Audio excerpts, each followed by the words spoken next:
Adrian Peterson released a statement through the NFLPA that took on what the NFL official said yesterday was his refusal to participate in that disciplinary hearing on Friday. What Adrian Peterson said this morning is the report that I backed out of a meeting with the NFL is just not true. When Roger Goodell's office asked that I attend the hearing on Friday, I consulted with my union and learned that this hearing was something new and inconsistent with the CBA. After consulting with the union, I told the NFL that I will attend the standard meeting with the commissioner prior to the possible imposition of discipline, as has been the long-term practice under the CBA, but I wouldn't participate in a newly created and non-collectively bargained pre-discipline hearing. At this point, I've resolved my matter in the criminal court. I've worked to make amends for what I've done. I've missed most of the season, and I stand ready to be candid and forthcoming with Mr. Goodell about what happened. However, I will not allow the NFL to impose a new process of discipline on me. The process they're pushing is arbitrary, inconsistent, and contrary to what they agreed to do,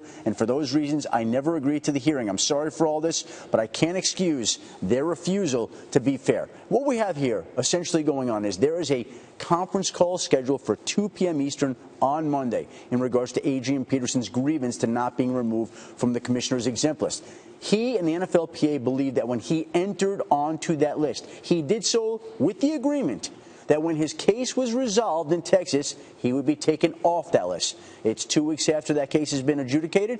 He remains on the commissioner's exempt list. The league is trying to figure out exactly what to do with him and how to handle this case. It's an unprecedented type of case. They're trying to do this under the umbrella of the fact that there's a new domestic violence policy, 6 games for the first offense, which this is, and he's been out there and he wants to get back in, and it's possible that we could get a ruling from the NFL despite the fact that Adrian Peterson didn't participate in this hearing on Friday before the conference call Monday at 2. But the NFLPA is saying that this was not collectively bargained, that in a sense the NFL, I guess for lack of a better phrase, is making it up as they go along. That's been the NFLPA's contention all along, and that's one of the issues that they have, and that was why it was their recommendation that Adrian Peterson not go along with the disciplinary hearing that the NFL believed was set for Friday.